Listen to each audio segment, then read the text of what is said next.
We lost a lot of talented individuals in the streets of Chicago that could have been president of the United States, they could have been governors, mayors, the biggest entertainers in the industry. Look at a skyline, it's beautiful. You think about how beautiful their talent was, but then you realize where you at. Chicago faces an epidemic of gun violence. This year alone, more than 2,100 people have been shot, more than 400 killed. Oh, 2020. What a year that was. The COVID-19 pandemic had the world turned upside down. Everyone was forced to be isolated, had to wear those masks everywhere we went, and so many businesses had to shut their doors just because they weren't considered essential. With that being said, tension was already high, but then came this horrible incident with George Floyd, an unarmed black man being killed by this Minneapolis police. His death sparked nationwide protests that included Chicago, Illinois, to stand up as one for systematic racism and police brutality. Well, just 6 days after this tragic event, while some of the Chicago citizens were demonstrating their frustration for this unjust killing, total chaos erupted in various parts of the city. This unprecedented wave of violence would lead up to Chicago experiencing one of the most deadliest days they had seen in 6 decades, with over 15 people losing their life to gun violence in just 24 hours. What's up, family? I am the Mysterious Black Bandit. Before we get into this tragic event, y'all go ahead and hit that like, subscribe, and manually turn on those notifications so you don't miss out on any videos when I upload. And once you've done that, let's get into this video. In a city with an international reputation for its housing projects like the infamous Cabrini Green and having over 900 murders per year since the early 1990s, the last weekend of May of 2020 was definitely something Chicago had never experienced in modern history. The violence on this weekend was attributed to a combination of factors. The COVID-19 pandemic was in full swing, and this led to a widespread job loss, heightened anxiety, and strained public resources. So Chicago was already like a ticking time bomb ready to explode. What took it over the top was George Floyd's killing in Minneapolis. From 7 p.m. Friday, May 29th, 2020 through 5 a.m. Monday, June 1st, 2020, 25 people were killed across the city with another 85 wounded by gunfire. That Saturday and Sunday, stores were being looted for hours and not one officer showed up to the scene because the city's emergency responders were stretched to their limits as they grappled with all the different incidents going on. Even the Illinois National Guard had to be deployed to assist with closing part of the city down. Now, 18 of those 25 murders that occurred across the Windy City happened on May 31st, 2020, marking this the deadliest day they had seen since August 4th, 1991, which had 13 homicides. Now, those shootings that happened in 1991 weren't related to any protest or a single major event. This was during the crack epidemic, so a lot of the violence was fueled by rival gangs competing over drug territory. And not only that, historically, crime rates tend to increase during the summer months due to the warmer weather and everyone wanting to be outside. Now, just on May 31st, 2020, the mayor of Chicago reported that the police received over 65,000 calls for all types of services, which was 50,000 more than a usual day. Could y'all imagine having an emergency and when you call 911, they tell you they don't have anyone to send out to you? That'd be crazy, but now that I think about it, I'm not sure if this is normal for most cities, but isn't 15,000 calls a lot for one day? Anyway, with the increase of violence and criminal activity, every police had to cancel their days off and they were placed on 12-hour shifts in order to have a full force of manpower towards Chicago's neighborhoods, particularly in the south and west side. Now, although the full list of victims and specific circumstances surrounding each death wasn't publicized, a few of the individuals who lost their lives have been reported through the news. From the early morning hours until late at night on May 31st, 18 victims ranged from 16 to 54 years of age, each with their own unique stories. Life was taken by gun violence. It all started around 12:37 in the morning. 36-year-old Angelo Brunson, who was from Washington, D.C., but came to Chicago just to visit his family for the weekend, was standing outside in the Ingleside neighborhood when an unknown vehicle passing through randomly fired multiple shots at him. As he tried to get away, several bullets struck him in the chest and leg. By the time the responders made it to him, it was too late. the father of 2 young children, was gone in less than an hour later. I'm telling y'all, on May 21st of 2020, there had to be some kind of ominous presence lurking through Chicago, and a significant amount of these victims were young black individuals, which highlights the deep-seated systematic issues affecting Chicago's neighborhoods. Now, around 5:25 a.m. on the 1200 block of North Mason Avenue, another man named Tyrell Clark, who was 25 years old, was sitting in his vehicle when someone pulled up beside him and let off multiple shots into his car. Tyrell was hit several times, and by the time the paramedics reached him, there wasn't much they could do to save his life, and he was pronounced dead. Now, for this next victim, I believe he was just at the wrong place at the wrong time. But around 12:30 p.m., 32-year-old John Tiggs, a devoted father of 3 children, walked into a Metro PCS to pay his bill when several people entered the store and began looting. All of a sudden, someone came out of the back office of the store and started shooting, which caused everyone throughout the store, including John. I'm assuming that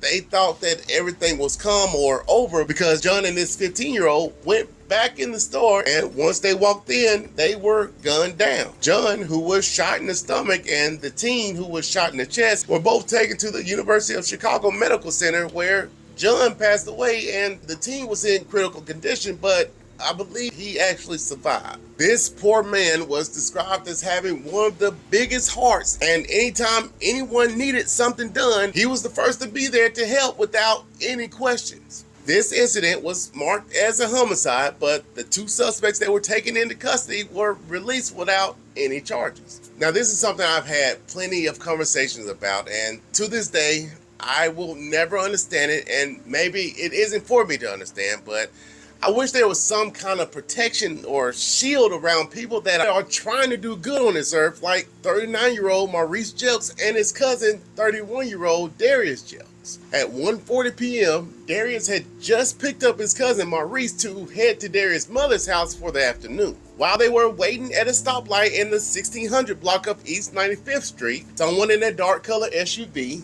pulled up beside them and let off several rounds into the vehicle, striking both of them in the head. By the time EMT made it to them, they were pronounced dead at the scene. Both of these guys were considered to be good fathers, with one raising a young boy and the other one raising a young girl. They both were working really hard so that they could get their family away from all the nonsense and give them an opportunity to have a better life. Then at 1:50 p.m., 34-year-old Andrew Cruz was found deceased with multiple gunshot wounds in an alley in the 3900 block of West Madison Street. Not even an hour away from the previous incident, 24-year-old Robert English was riding in a vehicle with one of his friends around 4:30 p.m. when someone pulled up on him and opened fire, shooting him in the head. Robert was taken to a nearby hospital where he was pronounced dead. This question is just for anyone that lives in Chicago.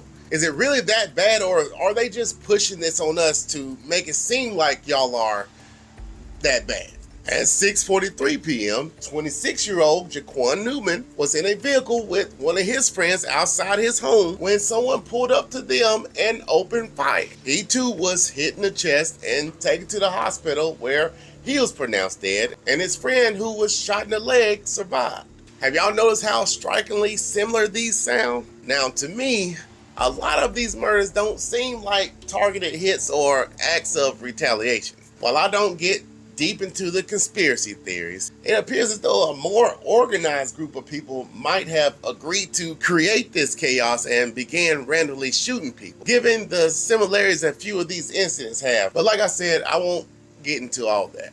Now, amidst all the chaos, there was still a few people trying to do the right thing. On the 5100 block of West Madison, 27-year-old Tommy Gatewood stood outside a liquor store with a couple of his community members, trying to prevent it from being looted when 36-year-old Andrew Sneed attempted to force his way inside the building. Tommy and the others confronted him and ultimately stopped him from entering. Somehow, there was a fire started on the second floor of the building, and the fire department had to enter the building through the liquor store to put it out. Well, around 8:30 p.m., once the fire was put out and the firefighters had left, no one was there to secure the liquor store, so this same guy returned and proceeded to loot the store. As he was leaving, he saw the group members and Tommy across the street, and I guess he was still upset from them stopping him earlier, so he walked over and shot all three of them, hitting Tommy in his leg.